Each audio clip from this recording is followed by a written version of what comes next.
ये हमारा क्लास 8 का पहला चैप्टर हिंदी सेकंड का है, हिंदी लैंग्वेज का भाषा विचार। तो अब हम जानते हैं भाषा क्या होता है। भाषा हमारा होता है जब हम अपने विचारों को किसी को आदान प्रदान करते हैं मौखिक या लिखित भाषा से। मीन्स जैसे विचारों के आदान प्रदान हम मौखिक या लिखित रूप से। मीन्स जब हम अपने विचारों को किसी को आदान प्रदान करते हैं, मीन्स किसी को बताते हैं, तो वो हमारा क्या कहलाता है, तो इसे हम भाषा कहते हैं। हमारे जिस माध्यम से होता है, जैसे मौखिक लिखित, जैसे मैं आपको पढ़ा रहा हूँ, जैसे एक एग्जाम्पल ले ले भाषा का। भाषा का मतलब होता है लैंग्वेज। जैसे मैं आपको पढ़ा रहा हूँ, तो जो मैं पढ़ा रहा हूँ वो मौखिक और लिखित है। क्यों लिखित है, मौखिक और लिखित क्यों दोनों है? क्योंकि मैं आपको पढ़ा भी रहा हूँ, बता भी रहा हूँ और लिख भी रहा हूँ। तो ये मेरा क्या हो गया, भाषा हो गया। भाषा जैसे जैसे हमारा जो इंसान थे वो विकसित हुए, तो उसी प्रकार से जो हमारा भाषा है वो भी परिवर्तन हुआ। तो ये हमारा क्या कहलाता है, लैंग्वेज होता है। अब इसमें भाषा के कितने रूप होते हैं ये जान लेते हैं। भाषा के 2 रूप होते हैं। कौन कौन से? भाषा के 2 रूप होते हैं, पहला और दूसरा। पहला होता है मौखिक और दूसरा होता है मौखिक और दूसरा होता है लिखित। 2 रूप होते हैं, एक होता है मौखिक और एक होता है लिखित। तो मौखिक भाषा क्या होती है? मौखिक भाषा वो होती है, जैसे हम एग्जांपल ले लें, जैसे मैं आपको पढ़ा रहा हूँ दोबारा से, तो मैं आपको पढ़ा रहा हूँ, तो ये क्या हुआ, ये हुआ मौखिक भाषा। और लिखित भाषा वो होती है जो मैं लिख के पढ़ाता हूँ। जैसे मैंने एग्जांपल ले लिया, पत्र लिखना। क्या हो गया, पत्र लिखना। तो जो पत्र लिखा जाता है वो क्या कहलाता है, लिखित भाषा कहलाता है।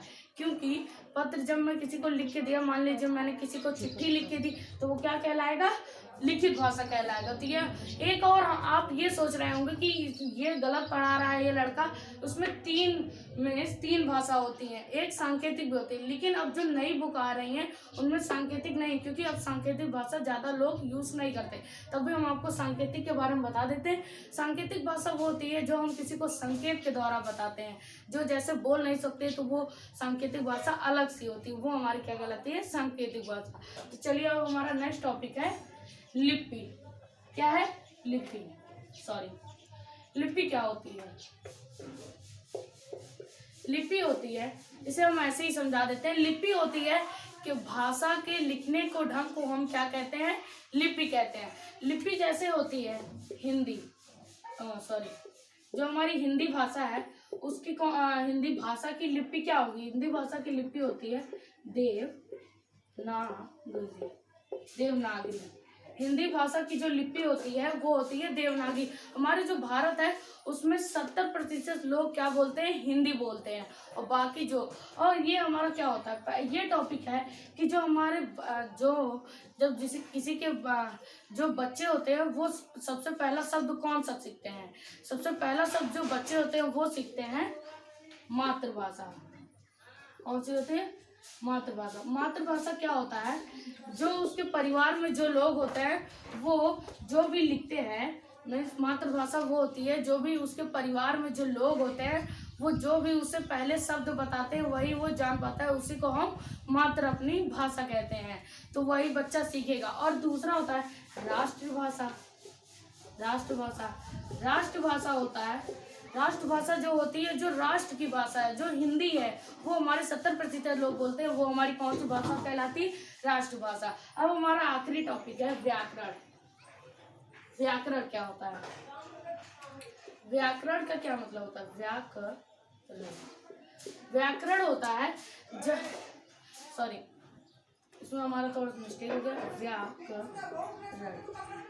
व्याकरण होता है, व्याकरण का मतलब होता है कि भाषा मौखिक लिखने का जो ज्ञान होता है उसे यह व्याकरण कहते हैं। जो लिखने का ज्ञान, जिसको ढंग और ज्ञान पता रहे लिखने का, तो उसे ही हम क्या कहते हैं, व्याकरण कहते हैं। इसके हमारे 3 टाइप्स होते हैं। पहला होता है वर्ण विचार। क्या होता है? वर्ण विचार। वर्ण विचार का मतलब होता है जो हमारे वर्ण होते हैं, स्वर और व्यंजन, ये सब हमारे वर्ण है, इनको मिला के क्या बनता है हमारा दूसरा इसका होता है शब्द विचार। मीन्स ढेर सारे वर्णों को मिला के क्या बनता है शब्द बनता है, और ढेर सारे शब्दों से मिला के क्या बनता है वाक्य बनता है। क्या बनता है वाक्य बनता है, वाक्य विचार। और हम व्याकरण को इंग्लिश में ग्रामर कहते हैं। तो वर्ड जो होते हैं जैसे का गा, इन सबको मिला के एक शब्द बनता है, जैसे आम और उसमें जो और सेंटेंस जुड़ जाते हैं 3-4, जैसे मैंने आम खाया, तो ये क्या बन गया एक वाक्य बन गया। तो ये हमारा क्या था व्याकरण के तीनों पार्ट। तो इस तरह हमारा भाषा विचार चैप्टर कंप्लीट होता है। आपको ये वीडियो पसंद आई हो तो लाइक करें, शेयर करें, कमेंट करना ना भूलें। धन्यवाद।